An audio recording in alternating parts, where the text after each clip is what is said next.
They assemble at night, each one having prepared as diligently as possible the time given to them before the witching hour, the hour of reckoning, the time when they begin outdoor cartoon television. Stray Casts is on the air.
Fish it out.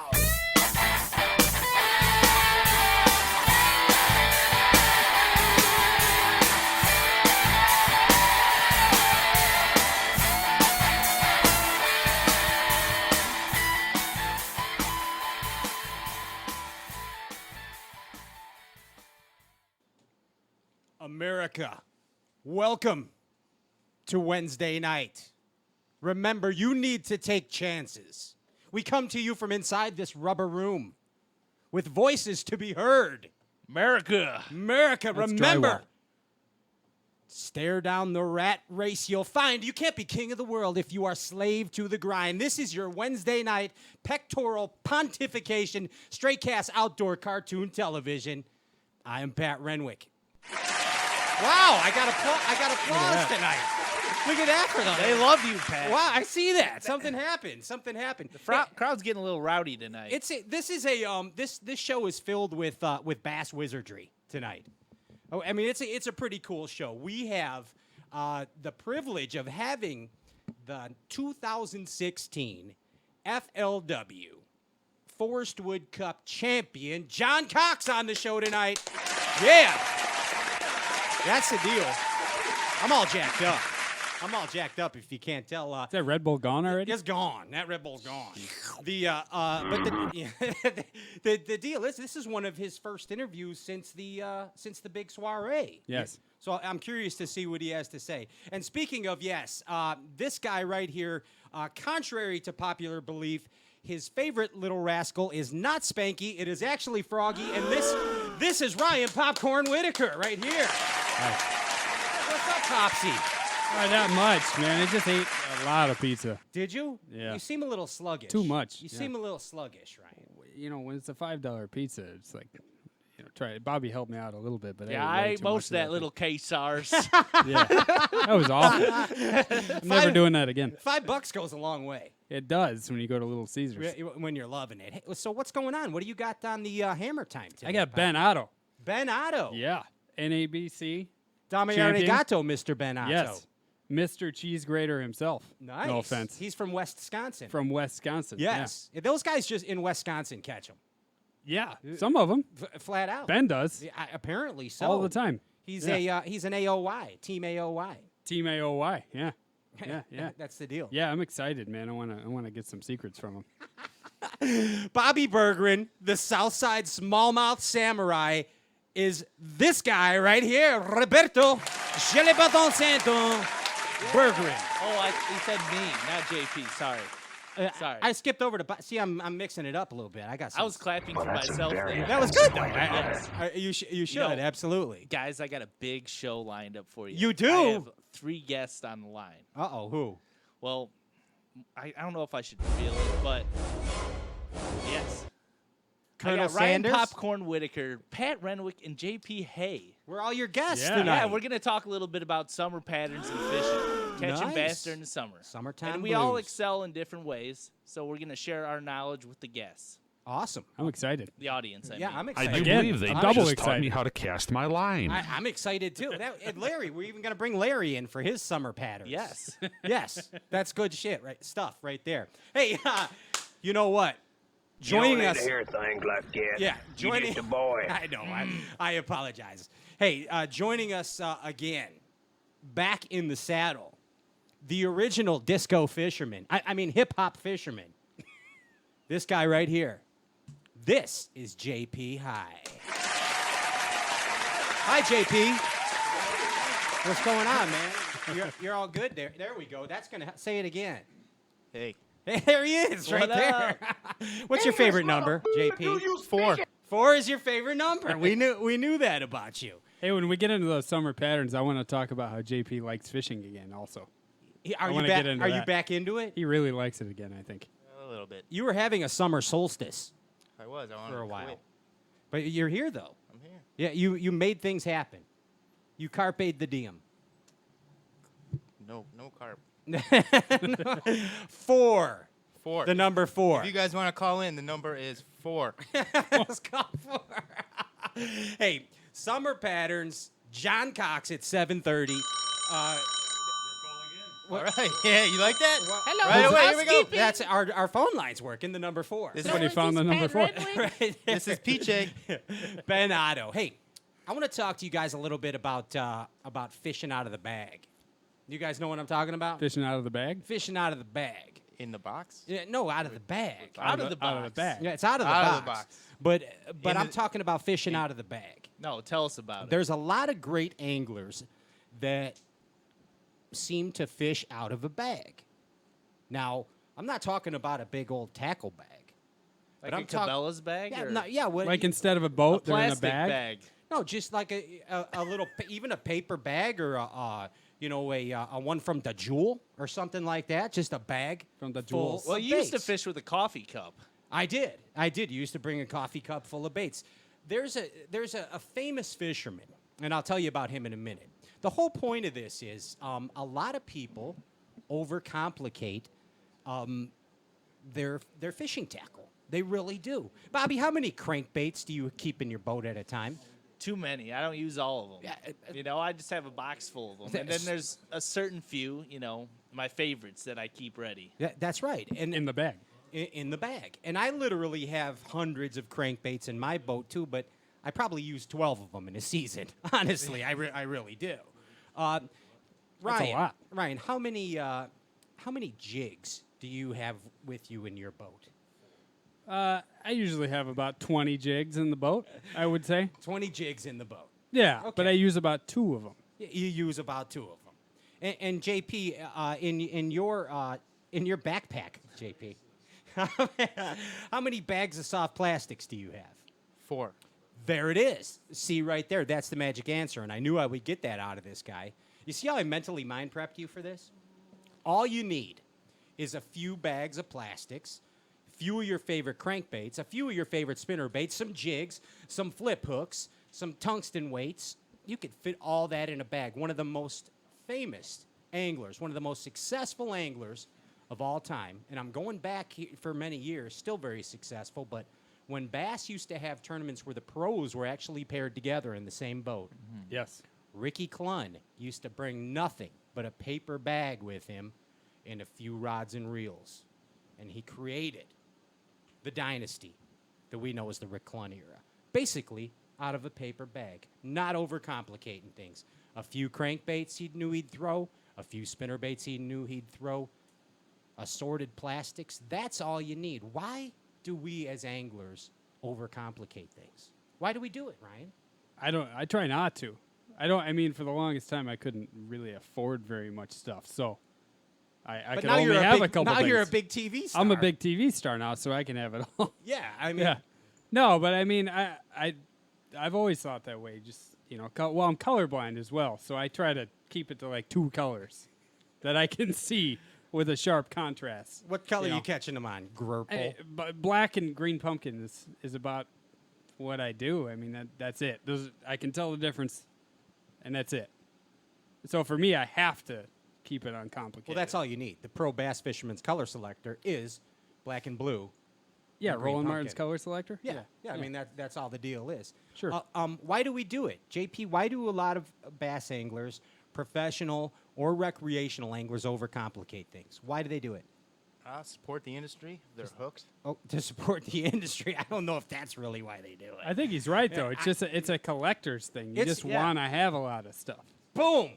You just want to have it. You nailed it. It's Makes like Them I don't want feel to be better. stuck in a situation where I don't have something, so I just overload myself. there it is too, Bob. I mean, it's just like when we were kids. You know, it's like for my era, it was like Matchbox cars and Star Wars action figures. You know, we had to collect them. We had to have all that stuff. Right now, I'm going to have every crankbait of every color that Phil Hunt makes. I'm going to have every color of dem jig because I just don't know. And then I go into the Bravarni box, and you know on his website, he's got 686 colors. He's got a few colors. But Yeah. we do it because it's kind of like big boys playing with toys. And Exactly. and that's what this age of professional bass fishing is. But my point right here is, you know what? Absolutely support the tackle manufacturers that you believe in. But out on the water, don't spin yourself out, man. Keep it simple. Keep it down to your few confidence baits. Buy a lot of those And stock up because on they 'em. might stop making them. Yeah, exactly. And you have to have at least 3 of everything you're Dude, confident in. dude, I only got 4 toys. 4 toys. You only have 4 toys. You were a bad boy. He was a very bad boy. And always buy 3 of something. Because if you lose one, you know you got 2 as a backup. And then Yeah. you can always get something else. Hey, another big show right here tonight, 7:30 hour, FLW Forrest Wood Cup champion Johnny Cox coming on 7:30. You got Ben Otto coming on next. Don't you go anywhere. This is Stray Cast Outdoor Cartoon Television. The fish are all around. It's now or never. So put the motor down. Take your fishing to the next level with StankX Bait Company's soft plastic baits. StankX is a family-owned and operated soft plastic company for Midwest anglers, and their goal is to make baits for anglers that are soft yet durable and continue to help you put more fish in the boat. StankX has a full selection of soft plastics to suit your style of fishing. Every bait is handmade by Travis Crossman, and he makes sure that every bait is flawless. Check out their next level plastics that are airbrushed to perfection for ultra realistic paint jobs and fish catching action. Check out the full line of products at stankxbaitcompany.com. That's stank, the letter X, baitco.com. Hey, Illinois fisher people, need insurance? Dave Holman from State Farm has your needs covered. Dave Holman is a local fisherman just like you and would love nothing more to make sure you are covered. Whether you need auto, home, life, health, or boat insurance, Dave has your needs covered. Dave is here for the Illinois fisherman and will get you to a better state, State Farm. Don't hesitate to drop him a line today at 815-669-5359 or visit his website, DaveHolmanInsurance.com. That's Dave, H-O-M-A-N, Insurance.com. Slayer Reel Tuning is Chicagoland's #1 reel tuning expert. Whether you need your reel tuned up, souped up, or basic maintenance, Ben Botcher, the Reel Slayer from SlayerReelTuning.com, has your reel needs covered. Ben is the official reel tuner of Stray Casts, and he can customize your reel to your exact specifications, like new ball bearings, drag washers, clean reels, and the latest and greatest handles. When it comes to reels, go to the best and contact Ben, the Reel Slayer, and get your reel tuned to perfection and back in no time. Go to the website, SlayerReelTuning.com. That's SlayerReelTuning.com.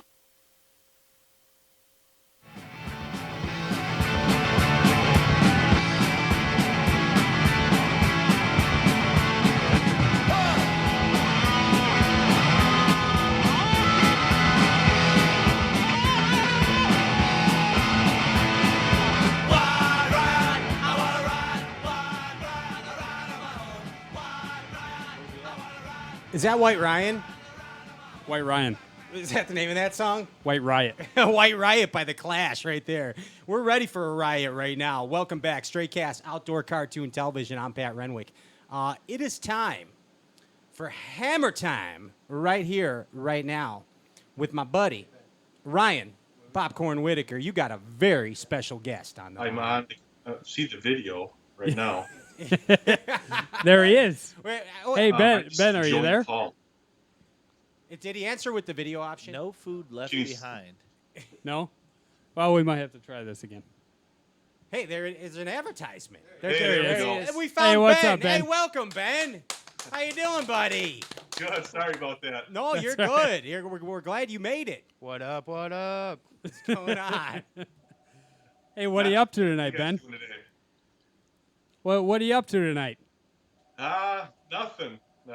Just got done with a little football practice and going to be Hit 'em. killing, some fish this weekend, I think. Nice, nice. You gonna get out on the bay? Yes, I'll be out on the bay hopefully till the middle of December. That's awesome, man. Hey, I gotta congratulate you on your win, you and Casey on Team of the Year for NABC, man. That was awesome. Yeah, thank you. It's we're pretty proud of that accomplishment. There's a lot of good anglers. You've got Austin Felix, who fishes the FLW Tour, Seth Fighter, who's a Bassmaster elite angler. You got the Ravelings, the Nitchells. I mean, there's a lot of good sticks in there. So to win Team of the Year is quite humbling. Yeah, and you guys didn't just win either. I mean, what was it? You got how many points out of? I mean, you had a third, a fourth, and a first. Is that correct? Correct. We had out of a possible 300, we had 295 points. That's amazing, So man. we had Team of the Year locked up going into the last event, so we didn't even fish the last event. He brutalized them. Wow. Wow. You didn't even have to fish the last event? No, it was done after the third event. Wow. That's cool, man. And that is, like you said, all those names. I mean, the Linders are in there occasionally too. I Yeah, mean, that's, actually, James, Troy, and Al Linder all fished one of the events as well. wow. And those guys like live on those lakes. That's incredible. What were you guys doing? Did you guys were you throwing the banjo minnow or what? No. When we first saw the schedule, we thought it was going to set up really well for us. Casey's very familiar with Minocqua, and having the championship at the Bay in the fall. We were kind of excited for that. We knew nothing about Lake Minnewaska and nothing about Lake Wissota. And then we developed some preconceived notions of how the tournaments were going to play out, and what we thought and then how the tournaments actually played out were completely different. Casey and I are not junk fishermen by any means, and we literally junk fished for 2 of the 3 events. Flipping docks, weed lines, drop shots, you name it, football jigs, and we've got actually quite a few fish on a Dirty Jigs football jig this year. But those first 2 events, were basically just junk fishing. We had, 10 rods on the deck apiece and, threw whatever or fished whatever was in front of us. So we were kind of fortunate enough to do well in those first 2 events. And then Lake Wissota, if I can drag a football jig all day, I am happier than heck. And we caught all of our fish on Lake Wissota on a Dirty Jigs football shaky head. And, we caught, a bunch of keepers and, just not catching a big bag out of that lake, but still did well enough to finish up third. Man, that's something. This is a trend this year too. With all the lakes in this country, it seems like, is the shallow bite. It's been good this year. It's the year of the shallows. We were talking about it today. The Yes. year of the shallows. I mean, Wheeler, the guy we're gonna have on next, is the king of the shallows. I think, and you're talking about junk fishing, dock fishing, and all that. I know you like to be offshore. That's Correct. where you're comfortable. But you guys had to get shallow. And what do you think that is this year with the is it the weather patterns, or what's pushing all these fish shallow?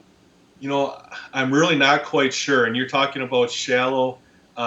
Basically, we won Minocqua. I caught a 4-pound, 10-ounce smallmouth out in front of a dock in 4 feet of water on sand. Nice. That was that one big bite. That was the difference between first place and 15th place.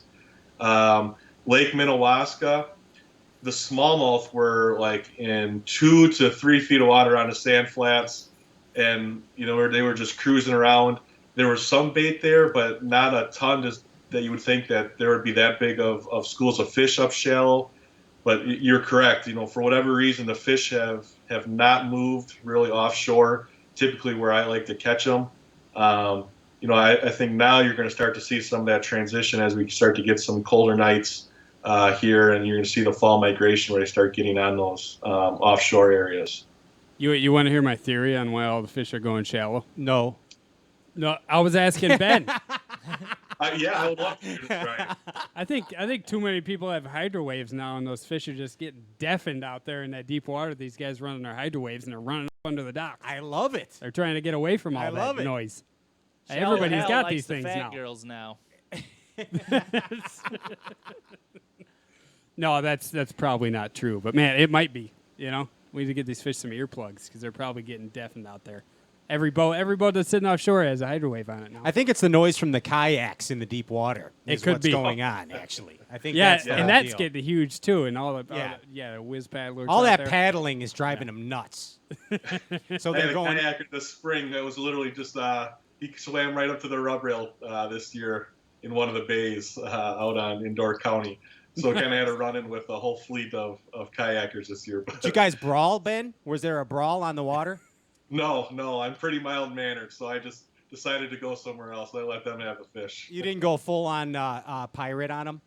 No, No. not one bit. Ben, hey, I want to talk about team fishing a little bit, and it's a totally different dynamic. I haven't done a whole lot of it. I've done a little bit of it, but the little bit I've done, I've really noticed how important it is to be in sync with your partner on the water, and it's if one guy kind of spins out, it can spin you out. What do you guys do? Do you have any tricks on how to kind of stay on the same page and make decisions together to help you succeed? I think team fishing is no different than any other team sport. I'm competitive in nature, played college basketball, played sports in high school, and those same sports, basketball, football, baseball, are translated into fishing. The communication, you've got to be able to get along well with your teammates. I think Casey and I, we've got a great time on the water. I think it's probably even more so.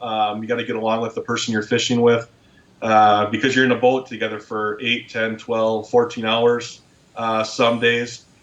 And, I think Casey and I, like my weakness is his strength. I'm not much of a big weed flat fisherman, and that is what he's very good at. I like dragging football jigs and some of that stuff offshore, and that's something that he probably would say wouldn't be one of his strengths. But I think the whole communication process, we're always talking about where we should go, baits we should try, or different patterns we should maybe look at, and for the most part we're always on the same page. And one of the biggest things that I think we've learned fishing together is kind of trust your instincts or trust your gut. That's been key for us probably the last 2 years, where we have caught some very key fish in the last 20 minutes to 40 minutes of a tournament. That's good stuff, man. Yeah, and that's Don't stop trying. don't stop trying. Yeah, that's never stop trying. But that's I think that's something a lot of people miss too, and I always feel like one guy kind of needs to be the decision maker. One guy can throw ideas out there, but one guy definitely has to be like, all right, we're going, and he jumps in the driver's seat and you move. But back to the individual fishing that you've done, I want to talk about your 20. When I met you, when we fished the divisionals together, you had just an amazing dominant streak on the Mississippi River. You won the state championship that we fished, and then you won the divisional, and then you go to national championship for TBF and get 6th, and then what? There was the All-American after that as well, and you had a top 20. What? Yep. You want to talk? I mean, you had to have been in some kind of a zone This dude is a hammer. where you were just locking in. I remember you said after the one tournament you caught him on a football jig, 1 ounce and 1 foot of water. Was that true, or were you blowing? It was 3/4 ounce, and it was probably in 3 feet of water. It Okay. was sand, but you were correct. So you were lying, is what you're saying. He sandbagged you. He sandbagged you. No, I probably got that wrong. But No, I mean, but, and those were blowout tournaments too. I mean, you had them. And what was going on in your head during that time that was just making you were just catching them every time? I mean, can you point to one thing that you did during that time? That's actually, practicing for that that first state tournament and then that divisional is really kind of when I started getting some confidence that, I don't always need to be catching quite a few fish in practice. That, eventually if I spend, 10, 12 hours on the water, I'm going to find an area that's got some fish that's going to be in contention to be, in the running for, a top 10, top 5, or even possibly winning an event. And those tournaments on the Mississippi River really fit into what I like doing out there. I'm not a spring fisherman when the water's high on the river. I like the lower the water, the less current there is. I know where they typically like to go. And I was finding areas where there was only really 1 or 2 fish, but they were all good ones. I had, I think, 2 areas where I felt that I could go and catch where I had some, I would call them schooling fish, where there was, you go and catch 15 to 17 pounds, in one specific area. But I only fished those areas on the last day. And I think I had like 16 and a half pounds. My non-boater had 17 pounds. But for the most part, I was just running individual, what I call like sweet spots in an area where the bottom transitions, or where there's a stump, or where there's an isolated clump of weeds. And I would go there and I would pick off those 1 or 2 fish and then roll to the next one. The first day, I think I had like 17 pounds in that divisional, and it was all, I basically had it by 8:30, and that was the biggest bag of the tournament. So, it just really set up well for what I like to do. And, I was doing something different. Like I said, I love dragging a football jig, and I like staying away from the fish. So I typically throw 1/2 ounce, 3/4 ounce, and I was throwing that puppy out there as far as I could and staying way out off those shallow fish, and that seemed to make a big difference. And I remembered you saying at that time too, we were joking. You were just sitting back there when your co-angler took the front of the boat. You're sitting in the Bill Dance seat, just sitting there dragging the jig. And I know you caught some key fish while you were just sitting back there with the jig out there too, right? Yeah, the first day I had all my fish and I didn't want to burn anything else up, and it was kind of a unique format where the non-boater would actually get half the day in front of the boat. So I gave my non-boater, I think, from about 9:30 till 3 o'clock in the front of the boat, and I literally sat in the Bill Dance chair in the back deck, kicked my feet up on the cowling of the motor, and let him run the show. And I casted between my 2 power pulls at the time, and just would drag my football jig. And for whatever reason, I think I caught like 14 or 15 pounds behind them. But Nice. I only caught, I think one of them maybe called out a few ounces, but other than that, it was, for the most part, just kind of fun fishing back there. That's so cool, man. I love that story. So you've got Sturgeon Bay coming up, this championship. When is that? The first weekend in October 1st and October 2nd. Okay.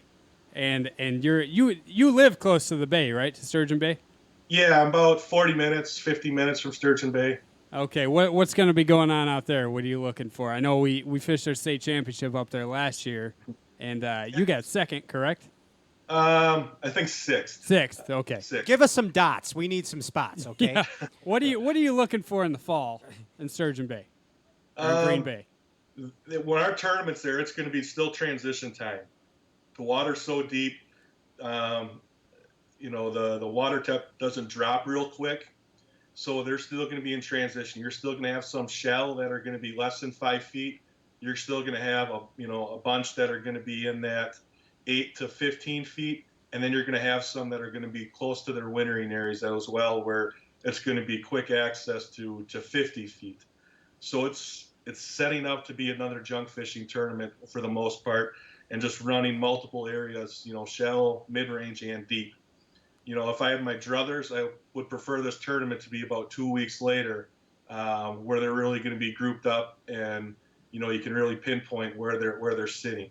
I just right now with the weather, with the water, being up in upper 70s in some areas, I just don't think it's going to set up like that. But it's still going to take, I think, 21, 22 pounds for 5 fish each day to win. Oh, absolutely. There's so many big fish up there. And, yeah, man, hey, we're right up against the break, dude. Thanks so much for coming on. And I'm going to be watching that tournament for sure. I wish you guys luck. Anybody you want to thank or say hi to while you're on here? I guess one, you mentioned the team stuff first. Thank Casey. We've had a great year. We've had a pretty good run fishing together. I really enjoy fishing with him. My wife lets me kind of go out and fish and do stuff, especially with a 1-year-old at home. And then, obviously my family and friends, back home that have supported me, kind of in this endeavor. So it's been good. Great Awesome. success. Awesome. Well, good luck, Ben, and thanks for coming on. Go win that thing. We'll have you back on. Awesome. Thank you, guys. I appreciate it. Thanks, Ben. Yep. Take care. You too, Have a buddy. good night. Straight Cast Outdoor Cartoon Television. Coming up next, FLW Forrest Wood Cup 2016 champion John Cox. Coming up next on the Bass Buzz segment. Don't you go nowhere. We're coming right back. I wish there was a jig that I could flip, swim, and drag with. You need dem jigs. Yeah, I do need them jigs. Not them jigs, dem jigs. Oh! Custom hooks, hand-tied living rubber skirts, and an indestructible chip-proof head. Available in both football and the flip swim style. Jigs built out of a necessity for the serious fisherman. Like Them Jigs on Facebook or order online at demjigs.com. That's DEM jigs.com. The swim jig technique is one of the most successful ways to put fish in the boat. Time in and time out, Brovani Baits swim jigs are just the right tool for the job. Beaming with quality, the Brovani swim jigs come in a myriad of colors, feature the best premium hooks and solid trailer keepers to give you, the serious bass angler, the confidence you need to accomplish your goal of putting more fish in the boat. So go to BrovaniBaits.com and start climbing the ladder to swim jig success. PH Custom Lures by Phil Hunter, quickly becoming the most sought-after custom balsa baits in the industry, from the Little Hunter to the Squeaky P. These baits are pure quality, handcrafted, hand-carved, and hand-painted. But most importantly, they flat-out catch fish. PH Custom Lures has a bait for any situation in a magnitude of colors. Check out the Old School, Straighter, and PH Custom series at phcustomlures.com. That's phcustomlures.com.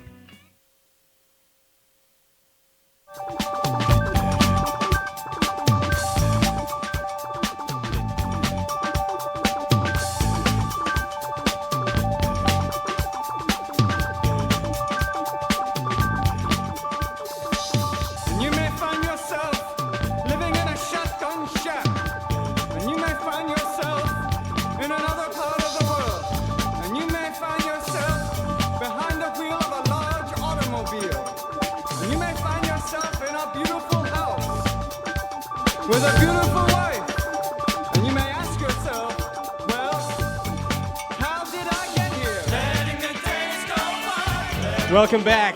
Stray Cast Outdoor Cartoon Television. I'm Pat Renwick. This is the Bass Buzz segment of the show.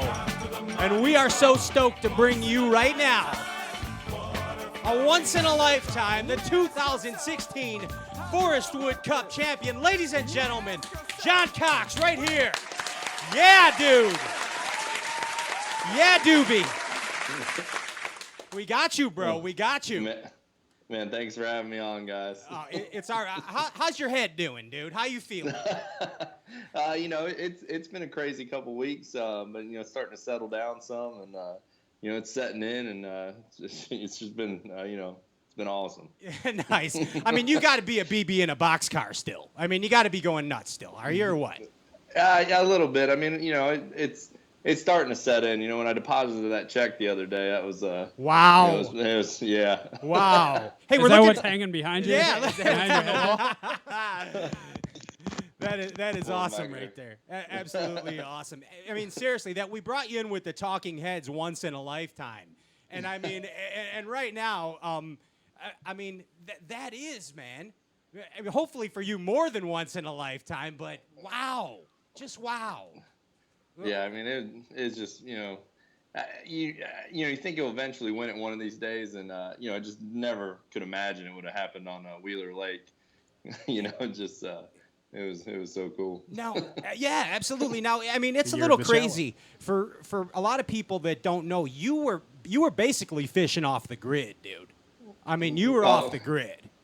Yeah, I mean, I've never done well on Wheeler, and I just wanted to get as far off that lake as possible. And I mean, I was running like almost 30 miles up this creek, like so far back in the woods, jumping over logs and and some some rocks and stuff, and just got back to that really good hole where I pretty much caught all my fish. And dude, you probably sold close to $1 million worth of aluminum boats since the event too. So congratulations there also.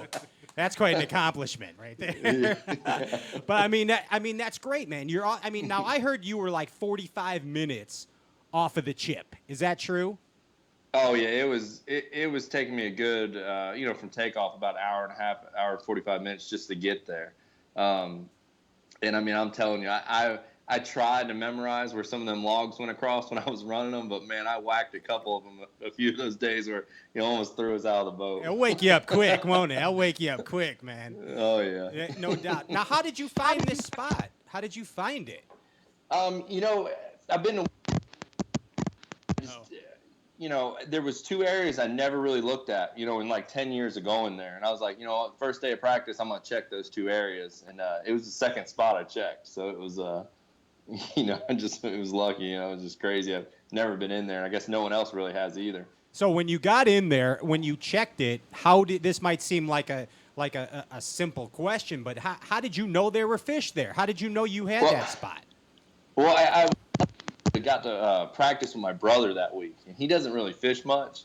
And we got back there, and he doesn't understand shake them off. We're in the practice for the Forrest Wood Cup, and he jacked a really good one. And he's like, "Man, get a picture with this one." I was like, "Hurry up, get him back in the water."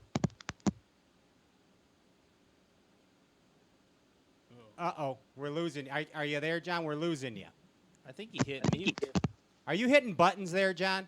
No, I'm not touching anything. Okay, there you are now. We got you back. Oh. So he jacked a good one. Oh yeah, he caught a good one, and I was like, man, you got to shake him off, get it back in the water. And he didn't make a couple more throws, and he stuck another good one, and I was like, geez, they're back here, and we went and left him alone until the tournament day. Nice. Now you get in there. Tournament morning. You're feeling pretty good about it. You got yourself a little secret spot off the grid, and you get in there that morning. And are you jacking them right away? I mean, is it happening for you right away? Well, I during practice I had a lot of bites on a rattlehead spinnerbait, and that was what I was planning on throwing. And when I got up there, I made about 10 casts and didn't have a bite, and I was like, oh man, something happened.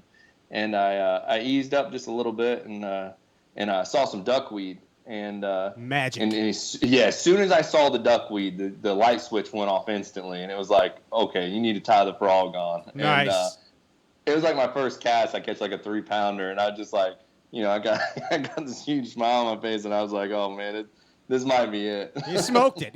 Now you were fishing. Correct me if I'm wrong.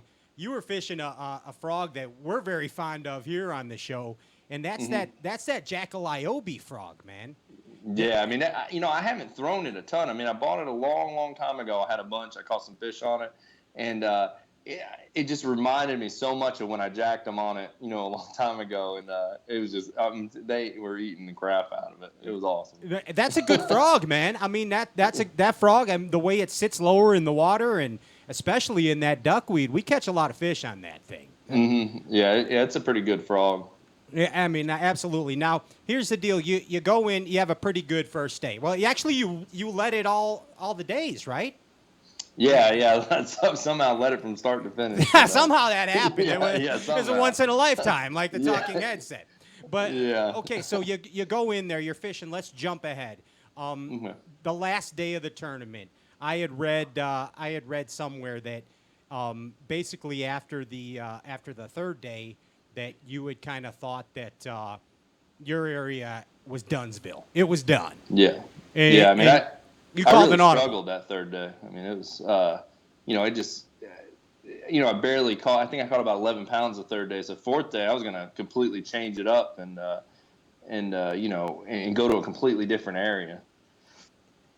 And did you? I thought you did. Didn't you go somewhere else? Yeah. Day 4, I got to this other area, and I was just pumped. I got in there, and everything looked right, and I was like, oh man, I'm gonna jack from here, and I never really caught anything.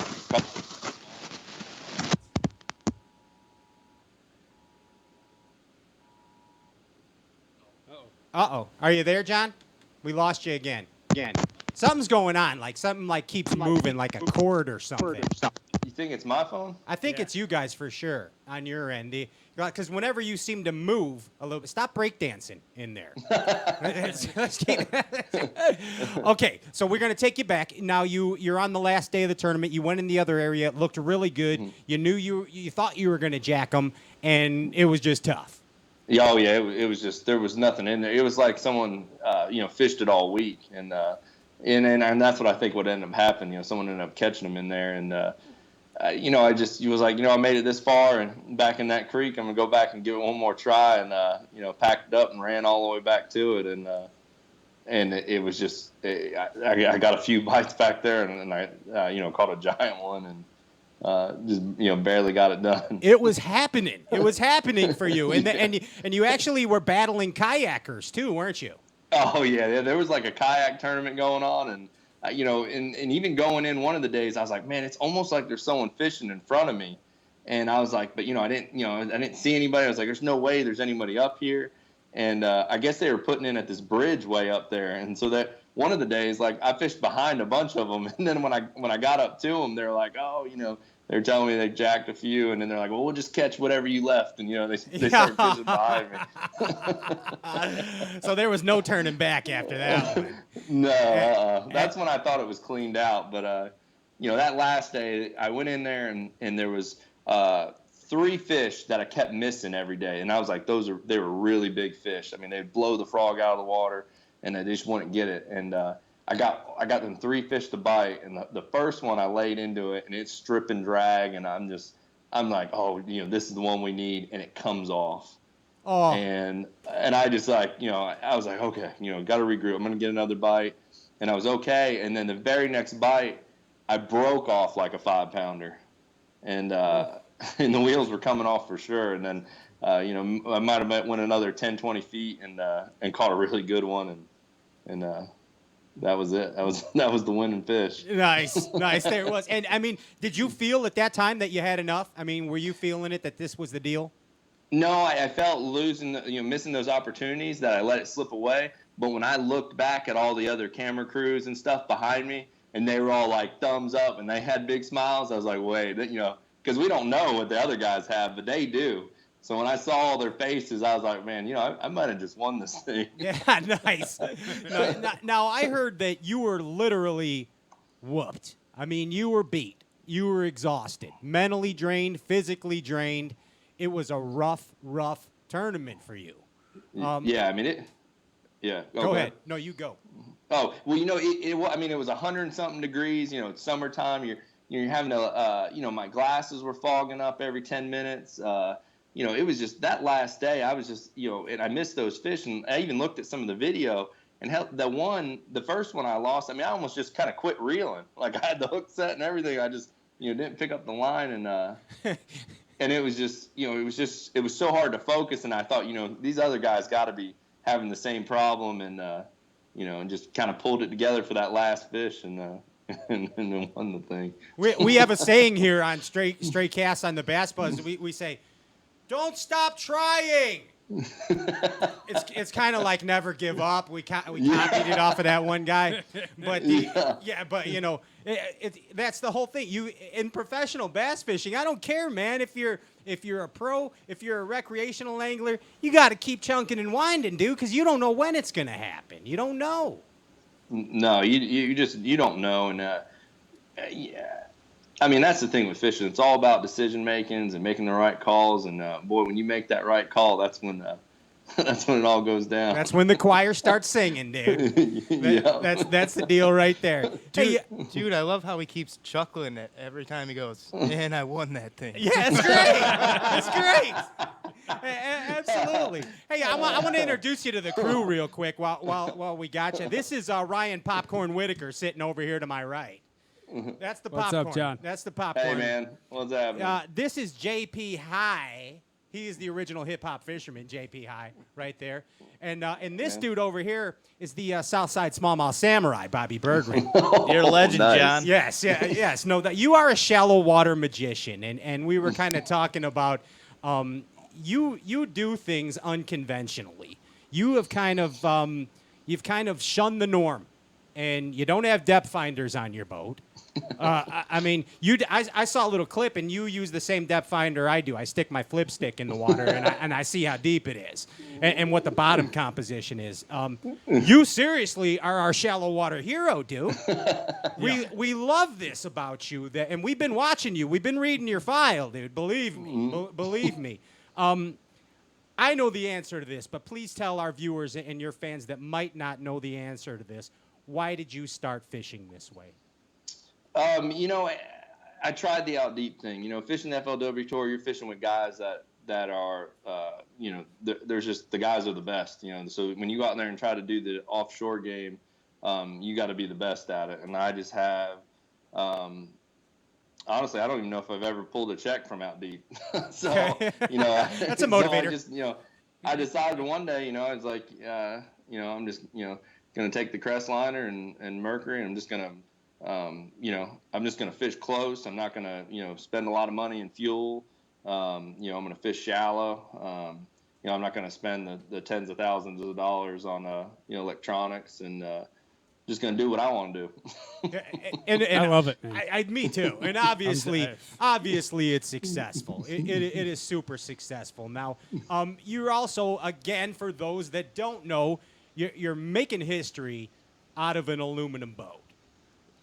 Is there any time where that is actually a disadvantage for you on the FLW tour to have that?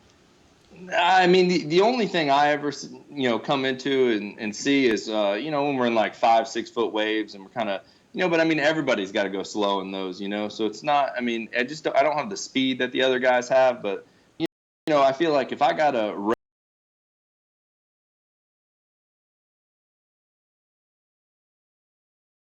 on Champlain, and I mean, it was fun. I mean, we had 6-7 footers, a couple days of practice, and that new Crestliner PT20, it's got 200 Mercury on it, and I mean, it handles the big water fine. And it's a wide boat, isn't it? That's wide. Oh, yeah. It's like a barge. Yeah, 96-inch beam. Yeah, that's good. Huge. That is, dude. That's an aircraft carrier. That's an El DeBarge right there, an El DeBarge. Yeah. Hey, do you like that name, the Tin Man? I've had a lot of people ask me that. I thought the Tin Man had no heart. So Yeah, that's what I'm saying. I don't know, but I'm gonna call you Iron Man, dude. Yeah. You are Iron Man. That's the deal right there. Hey, we're right up against the break right here, right now. You want to stick around for another segment? When we come back, we're gonna tear the roof off this thing, dude. It's gonna go wild when we get back. Are you ready? Sounds good. We're going to whoop it up Florida style. You know what I'm saying? Hey, Straight Cast Outdoor Cartoon Television. I'm Pat Renwick. This is the B.A.S.S Buzz segment. Don't you go anywhere. When we get back, more FLW Forrest Wood Cup 2016 champion John Cox.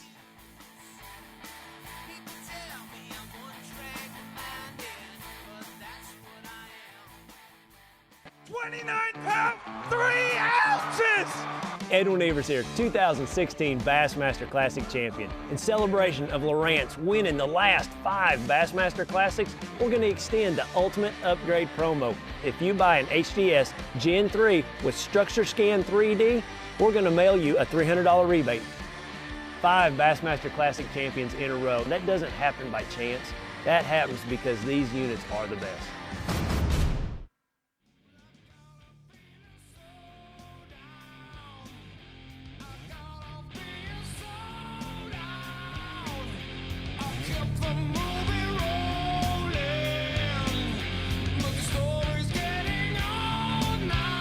Welcome back. Straight Cast Outdoor Cartoon Television. I'm Pat Renwick. This is the B.A.S.S Buzz. And this dude right here on the Skype machine, he outshined everybody at the 2016 Forrest Wood Cup. We're bringing you back John Cox right now. John Cox. Yeah. Dude. Hey, there's the studio audience. Do you hear them? Yeah. I mean, they love you, John. They do. They absolutely love them some Iron Man. They love him some Iron Man. Hey, I want to talk to you. I am a huge advocate of custom fishing rods. In fact, I'm actually sponsored by a company, and I don't use their rods. I use all custom rods. I have been for years.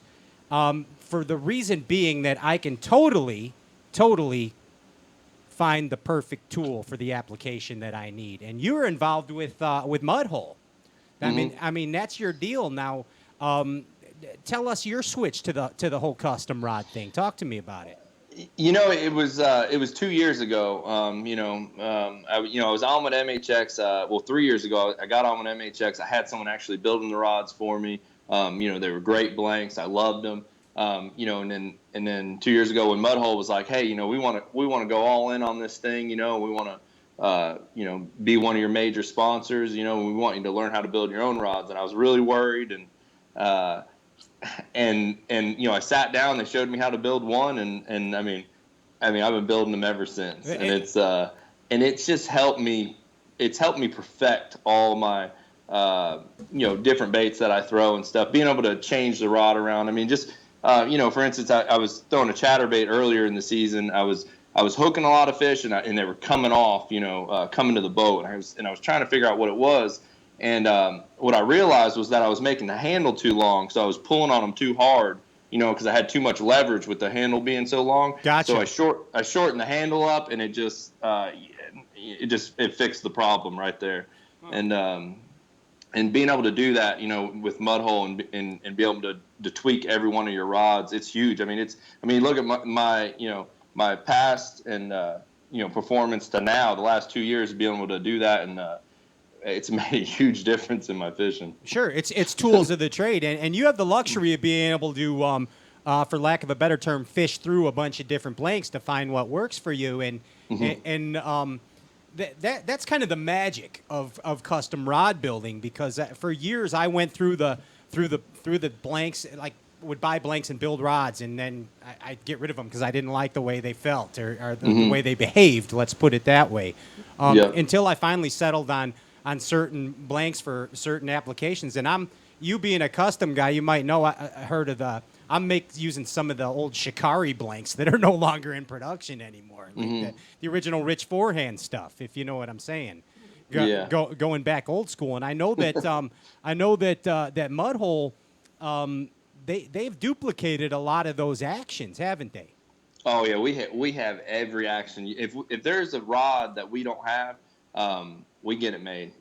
Nice. There's every blank you can think, and that's what I do. In the off season, I'll be like, hey, we need to make one in between these two, and then a few months later it comes out and go test it out. And okay, I'm putting my request in right now. This is a very selfish thing for me to do on live television, but I need an 8-foot telescopic parabolic action flip stick. Not too heavy, not a broomstick, but 8-foot telescopic parabolic. Can you do that for me? Yeah, I don't know if we have the telescope. Most of ours are just one single piece, but the one you need is it's a CB928. It's actually it's a crankbait rod, but I use it for flipping all the time, and it's got that parabolic bend, and it is an awesome rod. Nice. Is that the extra heavy one? No, I don't think they do have one that's one size bigger, but it's an 8-power, so it's got enough backbone to drag them out and stuff. It's one of my favorite blanks. I'm gonna look at it. Thanks. Can you call that the Pat Renwick Signature Series model MHX yeah, blank, if you please? want, we'll awesome. Print a sticker out for it and everything. Yeah, I love that. I love that right here. Hey, here on the Bass Buzz, John, we like to create scenarios, okay? And we do it with Ike and Ellie, we do it with Palaniuk, we do it with all these guys that come on, and I'm gonna rebrand you right now, okay? We're gonna rebrand. I'm gonna act as your agent right now. Okay. Are you ready for this? Yeah. You gotta put your thinking cap on.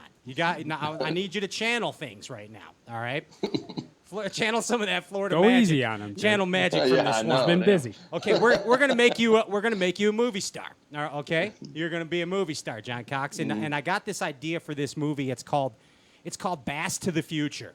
Okay, B.A.S.S to the Future, and your Crestliner is actually a portal. It's actually a time machine where you can travel back in bass history, and you have the ability to change something. Okay. Now, here's what I need from you. I'm giving you creative control on this. I'm just the idea man. I'm feeding the mayonnaise to the tuna fish. So I'm the idea guy right here. But here's where you come in. This is your deal. Now, you need to change something that happened in bass history by going back in your time machine Crestliner. And also, you need to pick 3 guys that you would have as co-stars in this movie. They could come from FLW. They can come from the Elite Series. Go ahead, man. I'm putting you on the spot. That's how we do it. Oh man, yeah. I guess I'd probably take Andy Morgan with me. Yeah. And probably Brian Thrift. Those are your co-stars. Those are your co-stars. Yeah. What are you going to change? I don't know what I would change. I mean, I guess we'd all jump in aluminum boats. Crestliner's a lot sooner. That's what it would be. You would outlaw fiberglass boats in professional bass fishing. You did good because we had when Watson was on, he had Andy Morgan shooting Rick Clunn, which was not a and he was and Tommy Biffle stabbed fitness guru Richard Simmons in the forehead with a hook hand. So yeah, it went completely wrong. Yours semi made it right there. I think you should go back and prevent the invention of side scan. Yeah. So these guys can't find all that stuff. Yeah. Keep it fair. You got to keep the playing field going, dude. Keep the playing field going. You said before that your strengths are coming from the shallow water deal. Now, you pretty much have a predetermined notion, I have a feeling, then, when you hit a derby. Because you know what you're going to be throwing shallow. Give us like your 4 deals that you're going to have on the deck that you're catching fish all over the country with in shallow water. What's that deal? A main one is probably, I always have a Senko tied on. I put it on a SJ 842 spinning rod MHX, and I that's like I bring that everywhere with me. Another one would probably be spinnerbait or chatterbait, something to cover water and just fish a lot of wood and all different kinds of structure. And third one would probably would be just a jig, flipping it, swimming it. Just you can do so much stuff with a jig. And finally, it probably, man, I don't know. It'd be a tough. I guess it would probably have to be some kind of top water. Either like a spook or something of that. Something that you could walk on the surface. Dude, just say the frog. Yeah, just say frog. I would throw the frog. He won. He won the Forrest Wood Cup. He won. I honestly, I can't believe I won on a frog. Forrest Wood Cup. I just don't believe it. Like You would have never bet on it in your hot tub tin time machine. You would have never bet on it. Never. You never would have bet on it. No. Hey, what's the secret weapon of John Cox, man? What's the secret weapon that you don't like talking about to a lot of people? What is it? Jeez. I mean, I honestly, like, if I wasn't sponsored by Mudhole, I wouldn't tell anybody about building their own rods. Right? Honestly, it really does make a huge difference. Are you building on any glass blanks at all? No, I'm just using the regular standard MHX blank. So I'm not even really doing, I do a few high mods, but just mostly the standard blank. And that's it. I got, maybe 6 different blanks I use. And I cut them down different lengths and just build them a little bit different. Jack with the actions a little bit. Oh, yeah. Yeah. Old school fun. Now, you've become pretty good at building them, huh? You really think I build probably almost 2 a tournament in the hotel room. It really? takes about an hour. Yeah, it takes me about an hour to build one. But I bring my wrapper kit and everything. I just do it in the when I get back in from practice. What about drying time? I'll just leave it on the dryer overnight and let it dry for about 6-8 hours, and then I'll throw it on the deck and let it sit about half the day, and then throw a reel on it and it's ready to roll. Nice. That's the life right there, dude. That's a good deal. Now are you have you ever tried the spiral wrapping of your rods? Yeah, not really. I don't. I'm like super standard. I'm like all black thread, and I try not to get too crazy with it, But, I'm just saying, not the fancy wraps, but the actual spiral. Yeah, and put the guides underneath. Yeah, I heard it's pretty neat. I just haven't tried it yet. Dude, you got to do it on your flip sticks. Really? Absolutely. I'll do that then. Check it out. I mean, give it a shot. Go use. I'm telling you, dude. It's gonna. If I'm gonna have a signature series flip stick, it's got to be on there. Okay. I'll build one and try it out. It's in my contract. You're gonna have to read it later. You're gonna get that. But the deal is, again, man, you hit it on the head, and that was a great thing because I wish a lot of people didn't know about how good custom rods are, about what they really do for you as an angler. It's like it's like a carpenter going to do a job with a shitty hammer. You know, when you got the custom rod, it's the creme de la creme, bro. You know? Yeah. Hey, Yeah. So what's next? What's next for John Cox? What are you up to, bro? Well, I don't know. I mean, I'm just, nothing's really changed. I'm doing the same stuff, I'm just fishing every day and, and just, I mean, that's it. Hey, you won the Forrest Wood Cup, dude. Do you realize that? I ain't bought nothing yet either. Hey, you went peacock bass fishing for a couple days ago. I love those peacocks, dude. Oh, man, I'm telling you, that's addicting.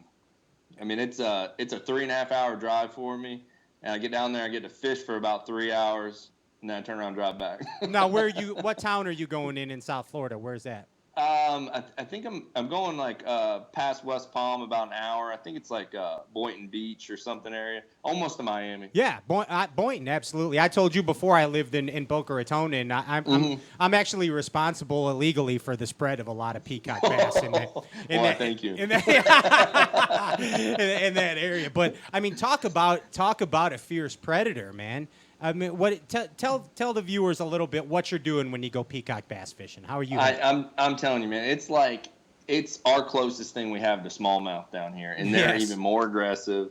And you'll get like they were on beds the other day, and you would have one bed, and there'd be like 4 peacocks on it, and you would throw a worm in, and they would go down and hit it so hard, and you would set the hook, nothing. They just you can't get them, but you throw jerkbait in there, and then you could get them. But I mean, it was just. Oh, boy, and they pull so hard. It was a ton of fun. It's crazy, and them big knotheads they got, man. Oh, yeah. It looks like John Cox whacked him on the head, dude, after winning the Forrest Wood Cup. I mean, okay, let's think about this again. All right? I gotta keep putting it in perspective here. There's 4 major titles in professional bass fishing. There's the FLW Angler of the Year. There's the Forrest Wood Cup champion. There's the Bass Masters Elite Series Angler of the Year, and there's the Bassmaster Classic Championship. And you own the champion FLW Forrest Wood Cup title this year, dude. Awesome. Absolutely awesome. Give yourself a big hug, Johnny. Yes. There it is. There's the studio audience. Loving it right there. Hey, we are right up against the clock. I want to thank you so much for coming on this train wreck of a show right here, John. We had a great time with you, dude, and we'd love to have you back sometime here. Oh, yeah, guys. Thanks for having me on. And whenever you want, just give me a shout. Hey, anything you want to say before you head out, man? I just want to thank Mudhole, MHX Rods, Crestliner, Mercury. They've been backing me for a few years now, and I'm lucky to have such awesome sponsors. Yes, absolutely, dude. You are the shallow water magician. Hey, have you drinking a beer out of the cup?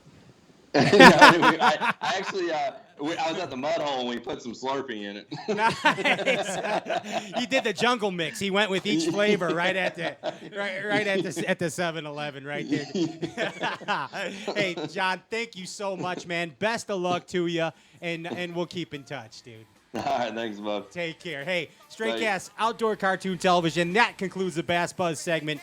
John Cox, 2016 FLW Tour Champion. You don't want to forget that you can go back on our YouTube channel, Straycast Outdoor Cartoon Television, and watch past episodes, or go to our website, straycast.net, if you're just tuning in. Hey, keep it locked. We'll be right back. It's Out of the Box with the Southside Smallmouth Samurai. Catch you in a minute.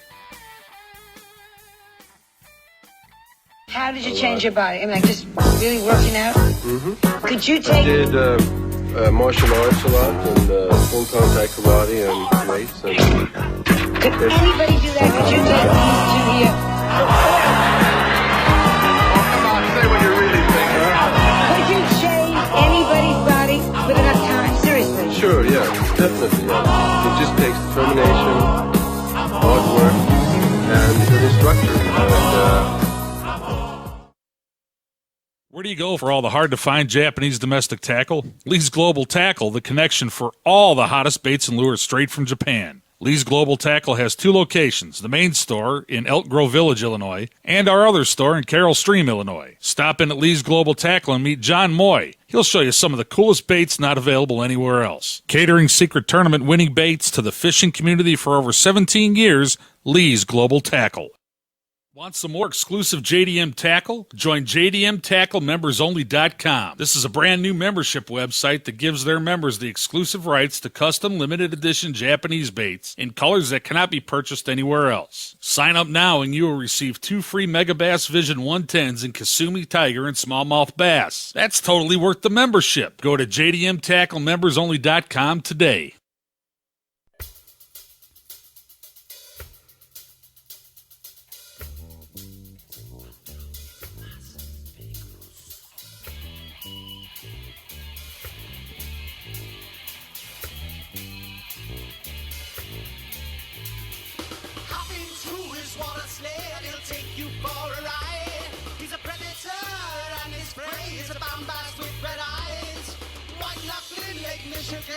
Chicago shoreline. Better not get in his way, cause his eye is on the prize. Look out, it's the Southside Smallmouth Samurai. Tell you where, it's the Southside Smallmouth Samurai. Tell you where, it's the Southside Smallmouth Samurai. His name is the Southside Smallmouth Samurai.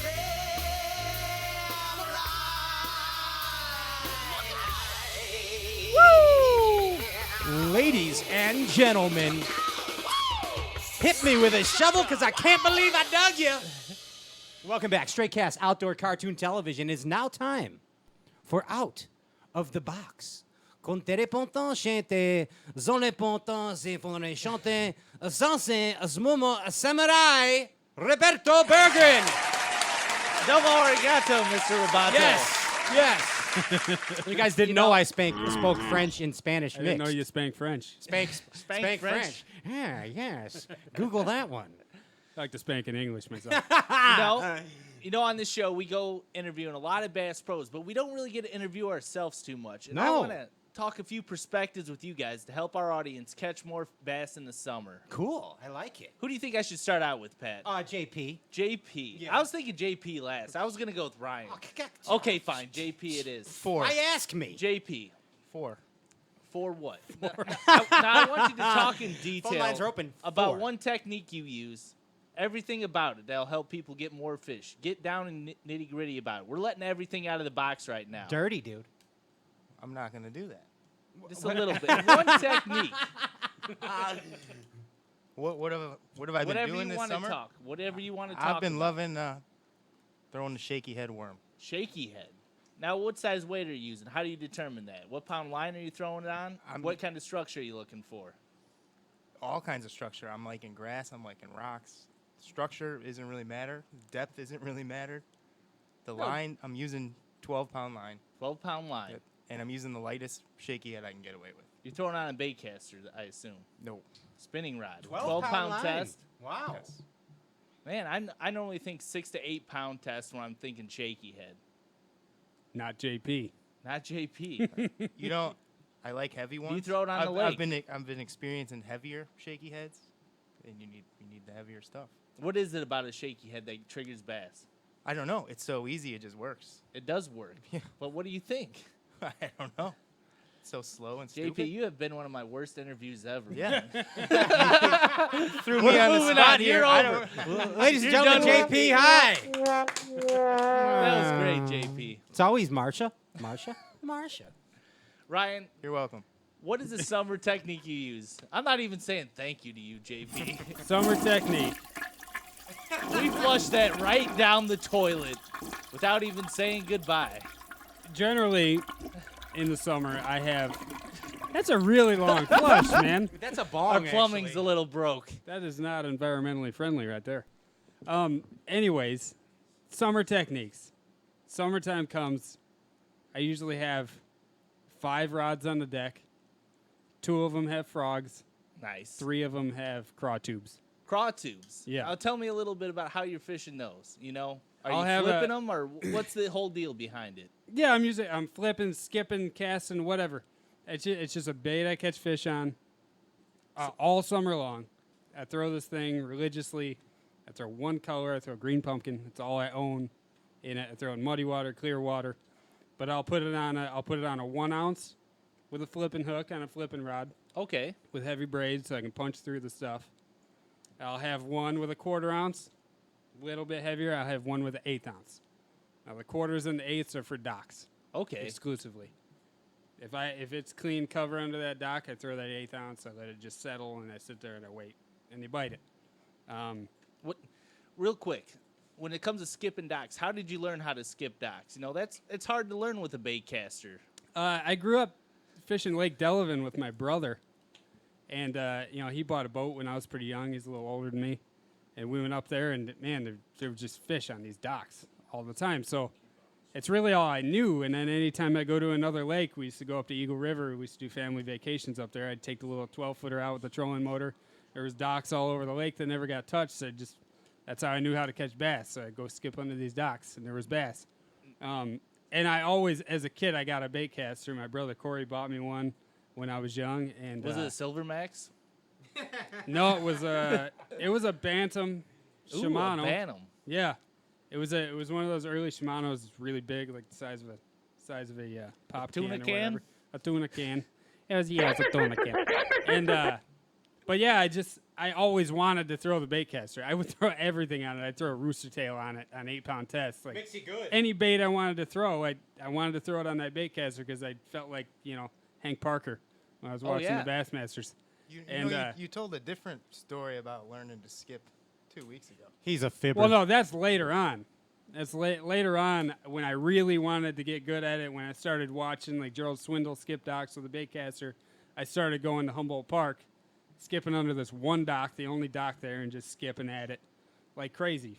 I'd go there when it was cold. There was a little bit of open water when I couldn't really catch fish. With the but I shaky wanted to head, right? improve. With the shaky head? Not really. With no. 12-pound test? Yes. Shaky head. I'd throw a jig. I'd throw that craw tube. Whatever I wanted to skip. I like to skip the frog a lot too. I'll skip anything I got tied on. But yeah, the skipping thing you just do it. You just have to throw it kind of as hard as you can at the dock and make a lot of mistakes and just learn from them. Just do it over and over again. Do you think And using, you're gonna fail, a lot. I get a lot of backlashes, but you pick them out and you throw again. It's not a big deal. Once you do it enough, you're gonna make good casts more than you make bad casts. So. I remember the first time I skipped. School? No. Actually got it under the dock, and it was like Christmas. Isn't it the most I was like, rewarding ooh. feeling in the world And then you the get a first bite. time you do it? You're Yeah. practicing all day. What do you think when it comes to weight? Do you think it's easier to skip with a heavier jig head because of the momentum coming behind it? No, I don't think so at all. No? I think it's easier. Well, here's the deal. You want the lightweight and you want a heavy plastic. Okay. The heavier the plastic, the better. Tubes are That's great. why you're using the tube? That's why I like the craw tube. Honestly, that's the biggest thing about it is that it skips well. I can get Okay. that thing in there. It doesn't even skip. When it's flat comb, it slides. You're more. It's more like shooting a goal in hockey. Yeah. You're sliding that thing under the dock like you would on the goal. It's so much better. If you're throwing a Senko, the thing skips. It bounces off a wave. It gets up on top of the dock. I don't like that thing, but. And that's what a The- lot of the guys lighter think weight, when it comes absolutely. to dock fishing. Throwing Sankos, the lighter fall. And you're going for more of a faster fall in the summer. I mean, no, I'm throwing that 1/8 ounce. It's a slow fall, but I like to throw that bigger bait because it's easier to throw on a bait caster. Yes. It's a little bit heavier. And I'm throwing heavy line. I don't want to throw that 8-pound on the Senko and then break Exactly. off a 5-pounder under there. It's just I like to throw 17 or 20-pound fluorocarbon and a heavy rod and wench them out of there. Don't give them a chance. So I mean, even a 5-pounder on a big rod or big line, you're not gonna. If he swims the wrong way, he's gonna wrap you up, no matter how hard you pull. Yeah. It's just not gonna gotta own it's not going to work out. You got Gotta to own You them got to right get away. in position. Yeah. Get in position. Don't hold on to the bait for 30 seconds. If you see him going the wrong way, kick your trolling motor, get in the right position, and set the hook. The way you might be able to pull him away from that thing. That's what I do a lot. Don't just jump all over them if they're in a bad spot. What kind of tubes are you using again? Well, it used to be made by Lake Fork. Lake Fork's not making it anymore, but I'll throw the Big Bite one, Pro Team Lures, I think, or Pro Tour Baits, something like that. There's a lot of people that make them. That mold is out there for everyone to use. So it kind of has like craws instead of actual tentacles on the back. It's a ribbed tube with craw pinchers on it. Awesome. Simple as that, and it's got some tentacles. Awesome. It looks a lot like a crawfish when it's laying on the bottom too. It's really key.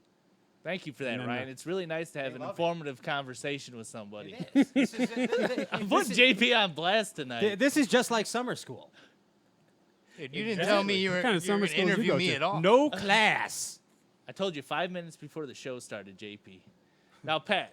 Bob. Hey, Bob. How you doing today, Let's Pat? go. Dude, I'm doing really good, actually. Now, you excel in a lot of summer shallow water fishing. Pick one of your favorites to talk about. Anything. Oh, jeez. One. Or two. You know, talk about whatever you'd like and go into some depth on it, Pat. Well, when I was back in seminary school, Ooh. years ago, when I was studying to become a bassologist, I decided that I would focus on shallow water fishing. I got in my aluminum boat and I ran to the back of a creek, and I won the 2016 Forrest Wood Cup Championship. That's Okay, not John true. Cox. Oh wait, hold on.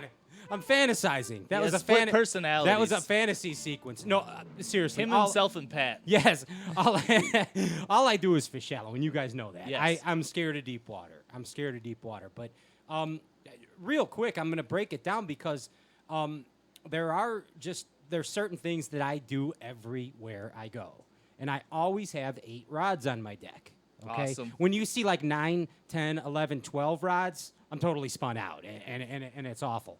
But I always have 4 glass rods for moving baits. I'm throwing the Bavarni swim jig on there. Boom. I got one with a pH square bill. I have one with a spinner bait on there. And, of course, the old chatter bizzle on the Okay. other one. Man, I didn't get to know. I get to name like every bait you use. Well, that's what I'm doing. Oh. That was my bit. He just took a spin on it. that, I that said, was, go that was for my it. that was my bit. So now I got 3 flip sticks. Okay. 3. Flip sticks. I have 2 with 25-pound Berkeley fluorocarbon. See, I'm throwing a bunch of shameless sponsor plugs in here too. You see how I'm doing that. And then I have one with 50-pound spider wire. Okay. All right? These are all on 8-foot parabolic flip sticks. And on one, I got a 5/16 beeve rigged. The other one, I have on the braid combo, I have a 3/4 or a 1 ounce punch weight. Okay. Okay. And then on the other one, I have a 1/2 ounce dem jig. Dem jigs. Dem jig. Dem jigs? Dem jigs. Flip, swim, drag. That's my rap breakdown. That was awesome. You had Ike and Ellie beatboxing. And the last one is the frog rod, or earlier in the season, a topwater rod. Those are the 8 combos. That's what I'm working with. Okay. Now, what am I always going to start with? I have to wind. It's just something about me. I need to be out there starting off right away doing something. So I'm going to start off winding something, and it's usually more often than not, it's one of the 3. It's the swim jig, it's the chatterbait, or it's the crankbait. Well, let's single it down to one. I want to know more about chatterbait fishing. Chatterbaits, I cannot believe how many fish that I have caught on chatterbaits in the last 3 years. I used to hate chatterbaits. I thought they were just silly. I'd much rather swim a jig. You were right. They're silly. But you know what, dude? I smoke them on that stupid thing. What are some of the key ways in throwing it? What do you put on the back as a plastic? I throw 2 chatterbaits. They're 2 colors, I should say. Okay. I throw a smoky shad, and I throw a green pumpkin. And the only trailer that I throw on there is that Lake Fork. What's the heck's the name of that trailer I throw? The Magic Shad. The Magic Shad on the back of there. And for some reason, that trailer that comes with the chatterbaits? Yeah. You know what you do with that? Throw it away. You get rid of that. You put it on a spinnerbait. It's awful. That's about the only thing it'd be good for, but I just throw them away. But the way that particular trailer makes that chatterbait behave is what I believe is the key to success on it, because it just doesn't straight up chatter. It kind of rolls and chatters. And I think that's a different thing. The next thing is don't fish a chatterbait too fast. Fish it as slow as you possibly can. Even pull it, dragging it with the rod tip. Dragging it. And throw it on the heaviest line possible. Most of the time, I am throwing it on 17-pound fluoro. Awesome. Most of the time, 17-pound fluoro. Heavy action glass rod, 6/4 to 1 reel. Great. That was excellent, Pat. Thank you so much. I'll just keep throwing in JP's face. I'm sorry, guys. Hey, Bobby. JP. Yes. What do you like to throw in the summer? You know, cranking for smallmouth, I wanted to talk a little bit about this. You know, I'm not doing the deep cranking, traditional deep cranking. A lot of it's from 5 to 12 feet about, on average. And I'm trying to get that bait down there. I'm fishing in clear water. Here's my basic combo. I have a 7'6" G Loomis crankbait rod, medium heavy. I put 10-pound fluorocarbon line on it. And I'm using 1 to 3 crankbaits. First, I start out with the Jackal DD Cherry. Oh, yeah. And depending on the water clarity, I use translucent colors. That always seems to get more bites when it's clear. When it's a little darker, I use a more shad pattern. And it's with the DD Cherry, it's not too much about bouncing it off a cover. You have to throw it adjacent to cover. So say there's a rock pile. It's got loud rattles in it. I'm throwing it over the rocks and trying to get those smallmouth to come out of the rocks to hit it. Other times, when it's muddy, I move on to the Jackal Aragon crankbait. Bobby, wait, I'm glad you mentioned that. With smallmouth and crankbaits, we've talked about this before. You don't, like with largemouth, it seems like you always have to hit something. Yeah. To get them to bite it. Smallmouth don't care. You just work it through the water column, they'll come out and get it. I think it depends on... They're so different. Yeah, you know? when you're cranking those rocks where it's hard to get contact, when, you know, you'll get hung up or break off with all the zebra mussels on the rocks. Mm-hmm. You're going to want to try that. But when you're cranking shallow, you're in a backwater area where it's muddy, you want something loud with rattles and it's constantly dredging the bottom, hunting back and forth. That'll get a lot of hits. My last crankbait is a Muscle Deep, and that's for when I need to hit the bottom. Like I'm fishing out deeper water. I need to hit that Muscle Deep Rooting 16. It. Muscle Deep? Then the thing Sounds that's like a sex all move. about these crankbaits is that they're a small, compact Mandingo. bait. Small and compact. That's what's going to get you the bites out on the lake. You don't want to throw an oversized bait. You just don't do as well on it. I throw it on a 5.2 to 1 gear ratio. And I really do believe this slower gear ratio helps you get down deeper. Oh, yeah. Using a longer rod, it's about maximizing your cast. Get as far out as you can, let the bait get in the desired area, and crank it in. You guys got any questions for me? Chunk and wind. Yeah. Chunk and wind. I want to catch smallmouth on a crankbait. We will. I love doing Dude. it. Let's do it. I We caught did him it early in last the week. year. Me and JP went out, and are we...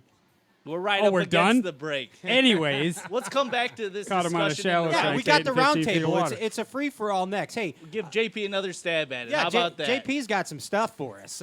This is Stray Cast Outdoor Cartoon Television. That was Out of the Box with Bobby B. When we get back, it's the Bassin Roundtable, and we have a super giveaway pack courtesy of Travis Crossman at Stank X Bait Company. So crap, don't I you gotta go come up with nowhere. a trivia Don't you question. go nowhere. We're coming right back.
At Sleaze's Bait Shop, Rich, the true Sleazak, tells it like it is, honest with fishermen about the local fishing reports, weather conditions, and advice. He is a true region fisherman who has what you need to get from the shop to the water. Rich is always on site, and Sleaze's Bait Shop is always open. Just ring the buzzer by the door, and Rich will fill your minnow bucket and not be stingy about it. Sleaze's also has a full selection of terminal fishing tackle. Look for Sleaze's Bait and Tackle on Facebook. Sleaze's Bait and Tackle has been family owned and operated for over 29 years and is located at 2245 Randolph Street, right off 8094 at the Ripley South exit and minutes away from the big lake.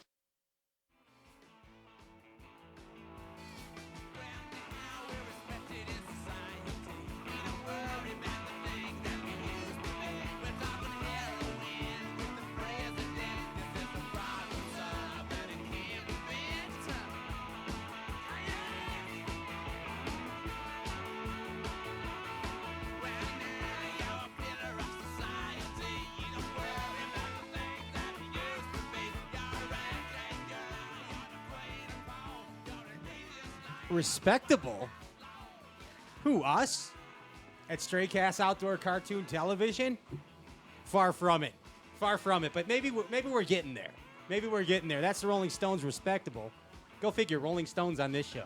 That's weird. How does that happen? How does that happen? Hey, I'm Pat Renwick. Ryan Popcorn Whitacre. Hi. JP, hi. Hi, JP. Yo. How many? 4. 4. The number is 4. Call on in. Yeah, and Roberto Berggren right there. This is the Bassin Roundtable. And we got some gifts. We got some gifts, some giveaways. Some Some gift-aways for your Bassin prowess. Our phone number here is 219-228-1492. That's 219-228-1492. And you know how you remember that? Because that's the year that Christopher Columbus sailed the ocean blue. Is that right? In 1492. Yes, and that was the year of the first Rolling Stones album, 1492. Right there. I don't think so. No, it was after that or before it? I think it was after that. Way after it? Yeah, just a little bit. Was it before the White Riot song by The Clash? Yes. Did you know The Clash actually opened up for the Stones before? Yeah. That would have been a great show. Jesus. You know? I'd give my left Your left popcorn for arm. that. You give your left popcorn for that. Yeah. Hey, we got a trivia question here, okay? And if you can get this trivia question, we are going to give away a deluxe pack of Stank X Bait Company products, courtesy of Travis Crossman. 219-228-1492. If you want to light them up, you can. If you don't want to, then don't. Ryan? Yes. What's the question? The question is, and the category is Bassmasters Classic. Bassmaster Classics. What do the 1979 and 1989 Bassmaster Classics have in common other than them ending in 9? Other than them ending in 9. The question is... What's the significance? Significance. They both start with a 19? And they both start with a 19. But what is that's what is also the true. deal? What is the deal? What do the 1979 and the 19 what year? 89? 79 and 89. 79 and 89 Bassmaster Classic have in common. Go ahead and give us your answer. Besides the number 9 or the number 19 or the word Bassmaster Classic.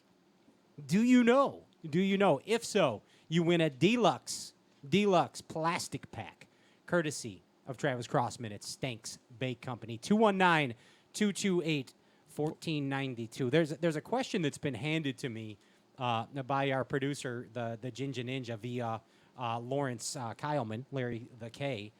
It says, Pat, what glass rod do you use for your moving baits? It's a custom. It's a custom. Let's hold on to that.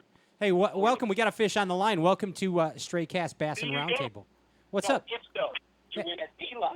Hello. Hey, you got to turn your thing down. Whatever. Turn the show down. Yeah, turn the show down, and then you won't get the feedback. Who are we speaking with? This is Kyle. What's up, dude? What's going on, Pat? What's hammering? Hammer time? Nothing. The socks are getting hammered. Are they getting hammered? How's the that's yogurt? weird. How's your yogurt intake? The yogurt's swinging right now.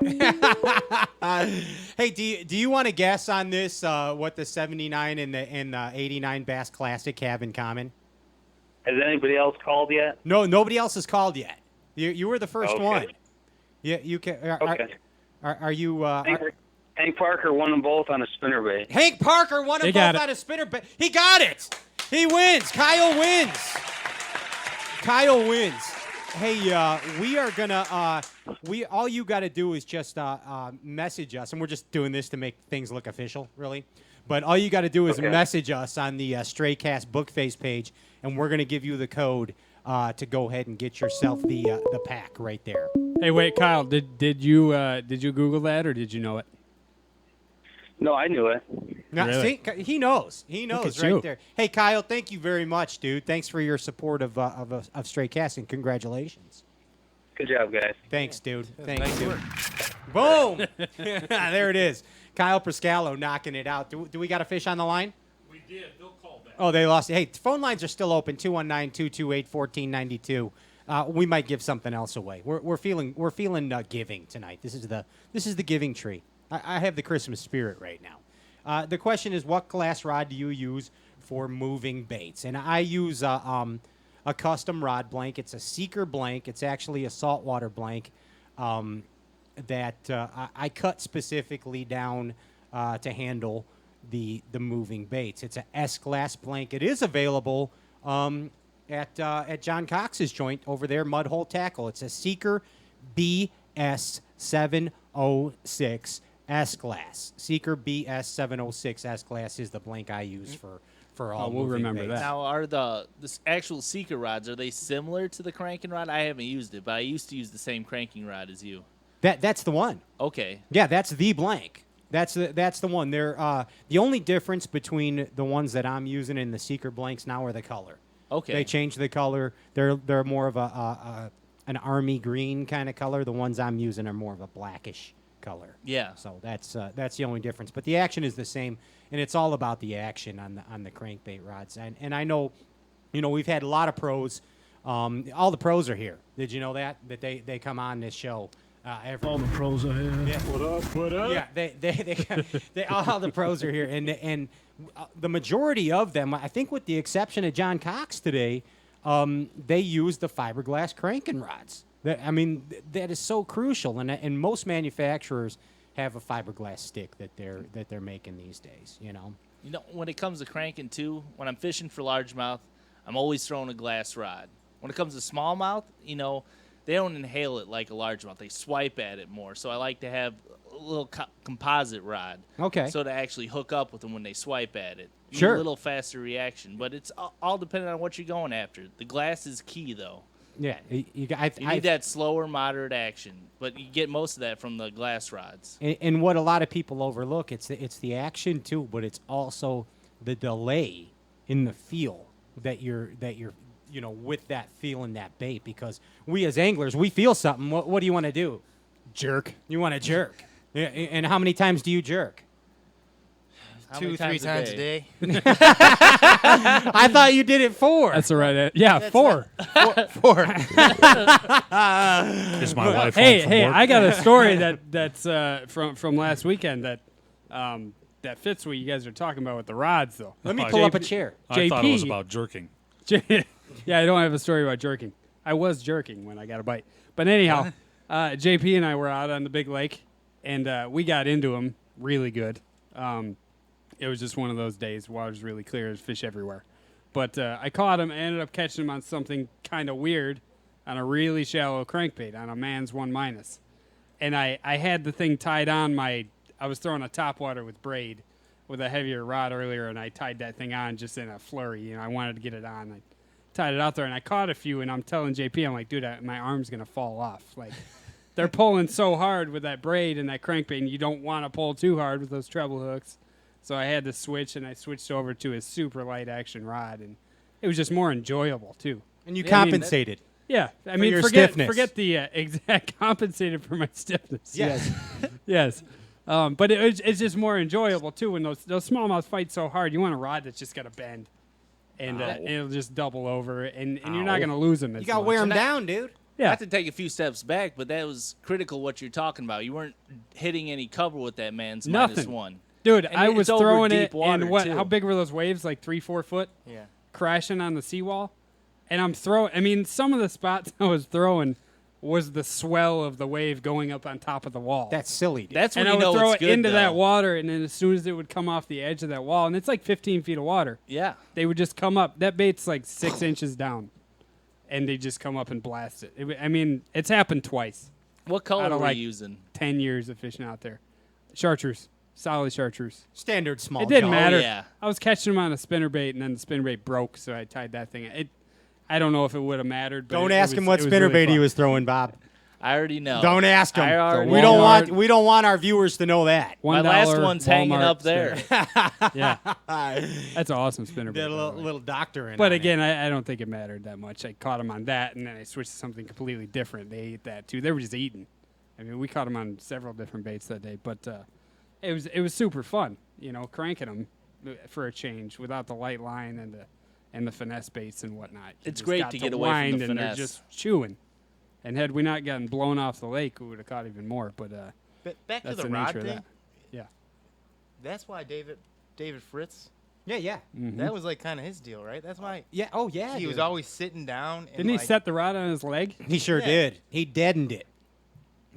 That's a feel thing. That's I mean, he put the rod on his leg, and he was one of the first guys to To kneel it. Well, no. he Paul wasn't Elias kneeling was and reeling. Yeah, Paul but- Elias was kneeling and reeling, but I mean, that whole feel and sensitivity thing is the reason that Fritz would put that rod on his leg. Like, just like because he he said, didn't want to feel it. He right? didn't want to feel it. He wanted the rod to load up, and that's when he knew that fish had that crankbait. I mean, there's some innovators. There's some innovators with that, of course.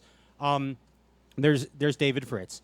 There's Gary Klein, Ricky Klun, going back to these famous glass rod crankers, and then bring in the stallion, dude. Bring in the thoroughbred KVD. And don't forget Paul Elias. And Paul Elias. But the thing about Paul Elias is, Don't forget. Yeah, when Paul Elias was cranking, he did not use the glass rods. No. Paul Elias was actually using a 7.5 foot quantum graphite rod in those kneel and reel days, and he was one of the innovators in using the extra length. Now we see a lot of 710, 711, 8 foot crank rods like Bobby Bergeron was referring to. Elias was the first guy to bring out the extra length in the cranking stick, and that was a 7.6 rod right there. And that's because he wanted to get that thing down under the water as far as he could. He right? was using the longer rod, making the long cast, and sticking that tip down in the water. You don't see a lot of guys kneeling and reeling anymore. You don't, but or ever did. But I mean, but I constantly crank, and I don't know about you guys on the big lake, but I'm always sticking my tip in as far as it can go. Yeah, 4 times a day. Yeah, I mean that's what I'm doing. 2 to 3 with that cranking rod. With 4. You got to with get that, 10 guides deep. Yeah, I basically I'm putting, if I need to get extra depth out of a crankbait, I'm putting that rod in the water and achieving extra depth like that. I do it more with a jerkbait than I do with a crankbait. I'm always doing that, trying to get that jerkbait down. Yeah, all I do, though, is that you can add like 2 to 3 feet on your retrieve on a jerkbait just by throwing it out there far.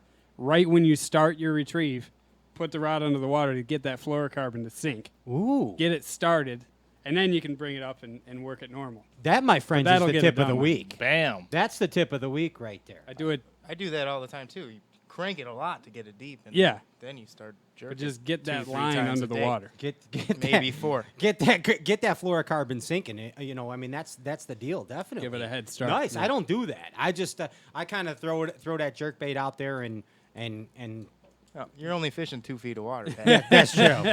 Yeah, I mean, we fish out in like 15 feet, and I don't. Yeah. A lot of times I get more bites on the shallow style crankbait. I don't like the style of the deep jerkbait or the jerkbaits. The deep jerkbaits, I don't really like the style, the action as much. So I'm trying to get that shallow jerkbait down there deep, just because I like it's more erratic. I you think. like it better than the 110 plus or the Like the 110 deep plus, KVD those or things- the deeper jackals. It's hard. I feel like it's harder. Bobby throws those deep ones and gets them to do all kinds of crazy stuff, but I think you can get the shallower ones to go more different directions The deep ones for me just seem to kind of go side to side and up a little bit. And Because the you shallow need ones Edo all over. technology. Yeah, I don't have Edo You throw it technology. with or without Edo technology. That's Jeff Miller. Yeah, he's got that down. Hey, JP, you got any words of wisdom for me, dude, before we get the hell out of here?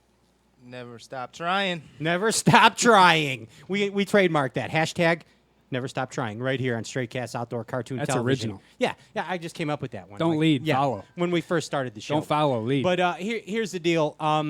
Thank you so much to all you viewers and your support of this show, Straight Cast Outdoor Cartoon Television. 24 episodes in and making waves. Yeah. Making waves right here.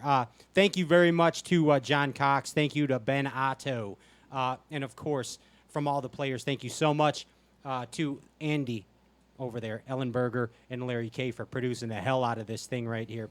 Next week, we have Isha Monroe coming on. Oh, nice. Awesome. Yeah, we're going to talk some frogging with Isha. Yeah. You know we are. Straight Cast Outdoor Cartoon Television. Remember, you cannot be king of the world if you are slave to the grind. Take chances. See you next week. Skid Row thing or something? Yeah, I love Skid Row. Okay.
Fish it out.